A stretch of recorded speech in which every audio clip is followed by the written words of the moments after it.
హన్మకొండ జిల్లా పరకాల పట్టణ కేంద్రంలో కేంద్ర బడ్జెట్లో తెలంగాణకు నిధుల కేటాయింపులు మొండి చెయ్యి కేంద్ర ప్రభుత్వ వైఖరి నిరసిస్తూ ఎమ్మెల్యే క్యాంప్ కార్యాలయం నుండి బస్టాండ్ మీదుగా అంబేద్కర్ సెంటర్ వరకు కాంగ్రెస్ పట్టణ శాఖ ఆధ్వర్యంలో చేపట్టిన ర్యాలీలో పాల్గొన్న స్థానిక శాసనసభ్యులు రేవూరు ప్రకాష్ రెడ్డి తదనంతరం అంబేద్కర్ విగ్రహానికి పూలమాలలు వేసి నల్ల బ్యాడ్జీలతో నిరసన చేపట్టారు.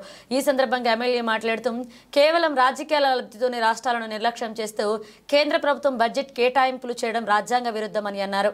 ప్రాంతీయ తత్వాన్ని రెచ్చగొట్టేలా రాష్ట్రాల పట్ల కేంద్ర ప్రభుత్వం వివక్ష చూపుతుంది అని, బీజేపీ పాలనలో అన్ని వర్గాల ప్రజలకు అన్యాయం జరిగిందన్నారు.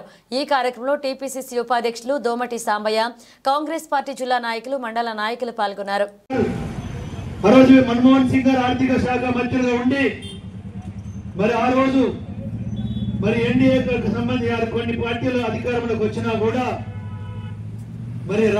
దేశ ఆర్థిక పరిస్థితి అధ్వానమైన పరిస్థితిలో ఆ రోజు మీరు చూస్తే విదేశీ నిల్వలు అడుగంటు పోయి కనీసం ఇంకా వారం 10 రోజులకు కూడా నిధులు సరిపోవన్న సందర్భంలో ఆ రోజు ఒక సహోదరమైన నిర్ణయం తీసుకొని పివి నరసింహారావు గారు, మన్మోహన్ సింగ్ గారు ఆలోచించి ఆర్థిక సంస్కరణలు తీసుకొస్తే ఇవాళ దేశము ప్రపంచంలో ఒక గుర్తింపు పొందే స్థాయిలో ఉంటే వాళ్ళు అంటారు వాళ్ళ వల్లనే 5వ స్థానికే ఎదిగింది అని చెప్పి మాట్లాడతారు.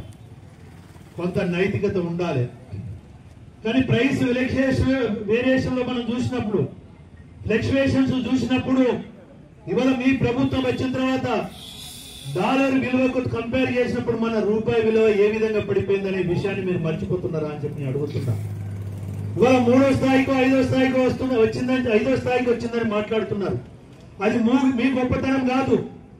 అంతకుముందున్న కొన్ని దేశాలు ఆర్థికంగా వాళ్ళు వెనుకబడడం వల్ల మన ఇండియా 5వ స్థానానికి వచ్చింది. కానీ ఆర్థికంగా చూస్తే ప్రతి సంవత్సరం వచ్చే ప్రైస్ వేరియేషన్ బట్టి చూస్తే వచ్చిన వ్యత్యాసం కాదు అనే విషయాన్ని కూడా ఇక్కడ గుర్తుంచుకోవాల్సిన అవసరం ఉన్నది.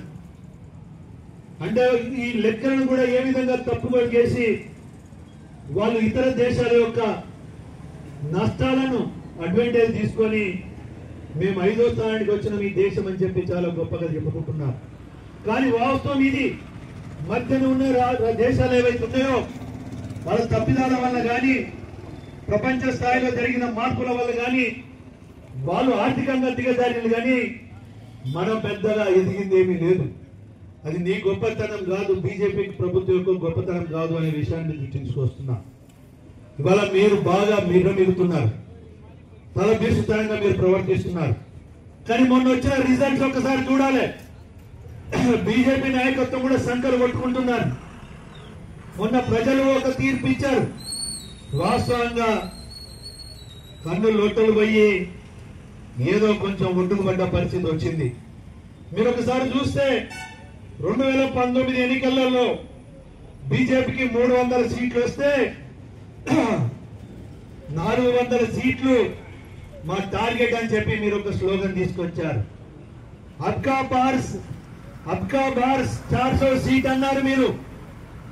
ఈ రోజు మీరు జవాబు చెప్పవలసిన అవసరం ఉంది. 240 సీట్లు మాత్రమే వచ్చినాయి. అంటే మీరన్న 400 చూస్తే 160 సీట్లు మీకు తక్కువ వచ్చినాయి. లేదా గతంలో వచ్చిన సీట్లకు మనం చూస్తే 60 సీట్లు ఇవాళ మనం చూస్తే దగ్గర 63 సీట్లు తక్కువ వచ్చినాయి. ఇది మీకు అర్థం కావడం లేదా అని చెప్పి నేను అడుగుతున్నాను.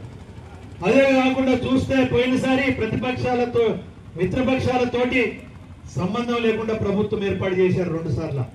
కానీ ఇవాళ బీహార్ కానీ ఆంధ్రప్రదేశ్ కానీ ఏ ఒక్క రాష్ట్రం ఒక అడుగు వెనుకేసినా కూడా మీ బతుకు రోడ్ల మీద బతికే అనే విషయాన్ని కూడా బీజేపీ నాయకత్వం గుర్తుపెట్టుకోవాల్సిన అవసరం ఉంది.